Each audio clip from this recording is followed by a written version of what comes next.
जय भीम, नव उदय साथियों। मैं प्रशांत बौद्ध। साथियों, सबसे पहले तो तमाम देशवासियों को, हमारे दर्शक गणों को बुद्ध पूर्णिमा की हार्दिक मंगल कामनाएं। और दरअसल आज इस उपलक्ष्य में मैं आपको दो तीन बातें जो है वो बोलना चाहूँगा कि बुद्धिज़्म आपको मालूम होगा कि क्या है क्या नहीं है।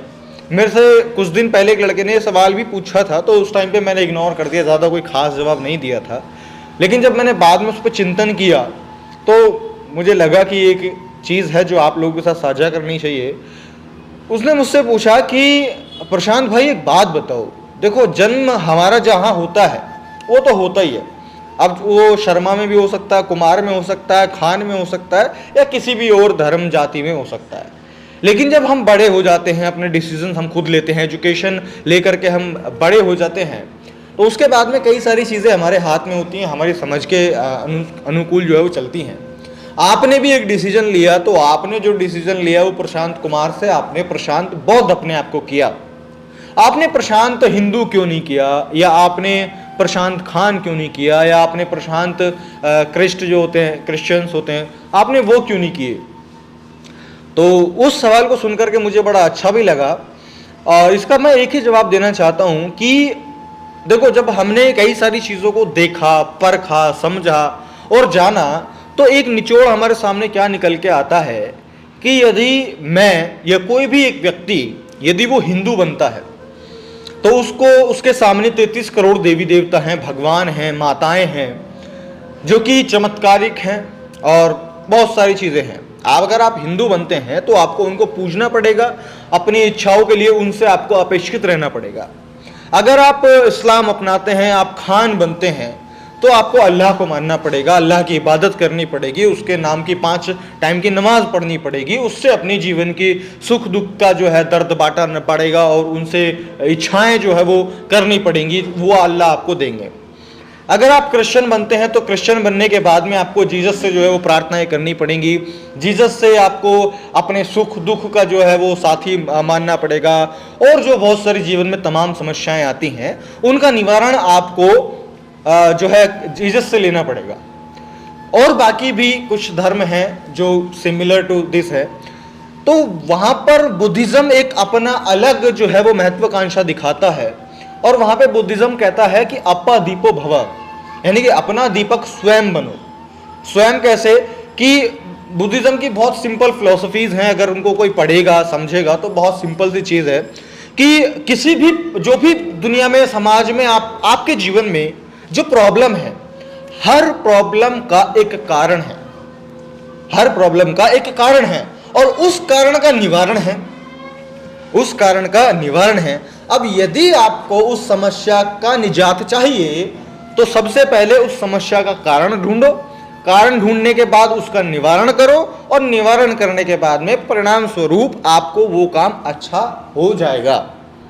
तो ये एक सिंपल फिलॉसफी है। और यदि हम इसको अदर रिलीजन्स में देखते हैं तो वहाँ पर जो है ना, लोगों का एक अलग सिनेरियो हो जाता है कि कोई भी प्रॉब्लम में वो फंसे, वो हाय हाय हाय हमारे ये, हाय हमारे वो, हमें इस समस्या से निकालो। और कुछ लोग बाबाओं के पास चले जाते हैं, कुछ लोग मौलवियों के पास चले जाते हैं, कुछ लोग वो जो इनके जीसस वाले होते हैं उनके पास चले जाते हैं, पादरियों के पास चले जाते हैं, और जाकर के वहाँ पर फिर तमाम चीज़ें होती हैं, जो कि कुछ चीज़ें अच्छी भी होती हैं और बहुत सारी चीज़ें बुरी भी होती हैं, गलत भी होती हैं।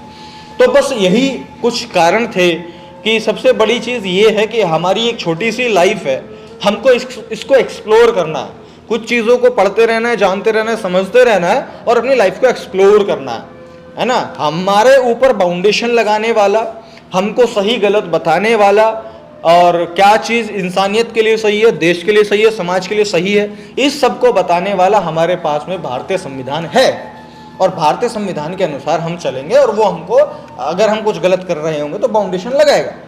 अदरवाइज जो धर्म, धार्मिक चीज़ें, जो किसी भी महापुरुष की विचारधारा है, और ये सारी चीज़ें हैं, ये आप एज पर नॉलेज उनको पढ़ करके अपने जीवन में अप्लाई करके देख सकते हैं। अगर फ़ायदा उन बातों का, उन विचारों का मिल रहा है तो उसको कंटिन्यू रखें। अगर फ़ायदा आपको नहीं मिल रहा है तो डेफिनेटली आप कोई और विचारधारा को पकड़िए, या फिर कोई आप अपना एक कोई थॉट जो है उसमें से निकालिए, प्रोसेस कीजिए, क्योंकि आपका भी तो एक लाइफ है, आपके पास भी दिमाग है, उसको चलाइए और एक अपना नया फॉर्मूला निकाल करके लाइए, कोई नई फिलॉसफी जो है लोगों को दीजिए कि अगर इसको हम ऐसे करें तो ये चीज़ तो ऐसे भी हो सकती है। तो ये एक सिंपल सी चीज़ है। तो मेरा कहना बस यही होता है, और बुद्ध पूर्णिमा पे खास तौर से मैं आपसे इतना ही कहना चाहूँगा कि जब हम बुद्धिज़्म को थोड़ा सा पढ़ेंगे तो हमको चीज़ें समझ में आती हैं कि वास्तविकता क्या है, हकीकत क्या है। और जब हमें चीज़ों की हकीकत पता होती है ना, तो हमें निराशा भी कम होती है ना, हम प्रॉब्लम्स में भी कम फंसते हैं। और प्रॉब्लम्स में फंसने के बाद में उससे कवर अप कैसे करना है, उसको उससे कम बैक कैसे करना है, यूँ सॉल्यूशंस होते हैं। मेरे 5 बार चैनल डिलीट हुए, आपको पता होगा, मेरा 6ठा चैनल है।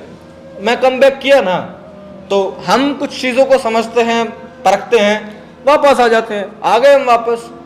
वरना लोग तो और भी हैं, बहुत लोग चैनल बनाते हैं, एक एक दो दो चैनल, मेरे ख्याल से 1-2 चैनल बना करके डिलीट हो जाना बहुत बड़ी बात होती है।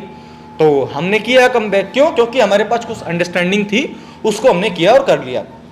एक महत्वपूर्ण बात जो मैं लोगों से बोलना चाहता हूँ, निवेदन करना चाहता हूँ, और जो मैं आजकल समाज में भी देख रहा हूँ कि देखो, जो बाबा साहब ने कहा था कि नायक पूजा जो है वो नहीं होनी चाहिए, और मूर्ति पूजा भी नहीं होनी चाहिए, और बहुत सारी चीज़ें, और गौतम बुद्ध ने भी इन सब चीज़ों के विरोध ही किया। अभी हम क्या करते हैं कि अच्छा, गौतम बुद्ध ने कहा था मूर्ति पूजा नहीं करनी चाहिए, चलो ठीक है, अब अपन उन्हीं की करेंगे। किसी एक फेस्टिव पे हो, उनके सम्मान के लिए कोई कर रहा हो, तो एक अलग चीज़ हो जाती है कि हाँ भाई, आप उसको साल में या महीने में एक बार, या फिर कोई इवेंट आपका आ रहा है तो इवेंट पे आप उनको सम्मान दे रहे हैं, तो एक अलग चीज़ हो जाती है। लेकिन डेली डेली उनके आगे मोमबत्ती, अगरबत्ती, धुआं बत्ती करना, उनके सामने गौतम बुद्ध के भजन जो है वो चलाना, गाना, उससे आपके जीवन में परिवर्तन नहीं होने वाला है, उससे आपके जीवन में जो है वो बुद्ध नहीं आने वाले। मैंने कुछ गाने बुद्ध के ऊपर में सुने जो लोगों ने बनाए हुए हैं। वो क्या बनाए हुए हैं कि कण कण में है बुद्ध, मेरी सांसों में बुद्ध, मेरे मन में बुद्ध, मेरे दिल में बुद्ध, मेरे हाथों में बुद्ध, मेरे यहाँ पे बुद्ध। तो वो मेरे को बड़ी अजीब सी चीज़ लगी। देखो, कुछ भी आपका थॉट अलग हो सकता है डेफिनेटली, लेकिन मुझे वो चीज़ पर्सनली बहुत अजीब सी लगी कि एक तरफ तो जो बुद्धिस्ट लोग होते हैं या जो अम्बेडकराइट लोग होते हैं वो कहते हैं, जो हिंदुज़म वाले लोग हैं वो कहते हैं कि जी कण कण में भगवान है, और फिर यही बुद्धिज़्म लोग, यही अम्बेडकराइट लोग क्या कहते हैं कि यदि कण कण में भगवान है तो इतना अन्याय, इतना अत्याचार और लोगों की इतनी गंदी मानसिकता क्यों है? तो ठीक है, बड़ी अच्छी बात है, बढ़िया लॉजिक है। लेकिन जब वहीं पे सेम एज इट इज आप उस डिक्टो, उसी फिलॉसफी को अपने गौतम बुद्ध पे डाल रहे हो कि भाई कण कण में ये है, सांसों में ये है, वहाँ, भाई वो कहीं भी नहीं है, वो सिर्फ किताबों में है।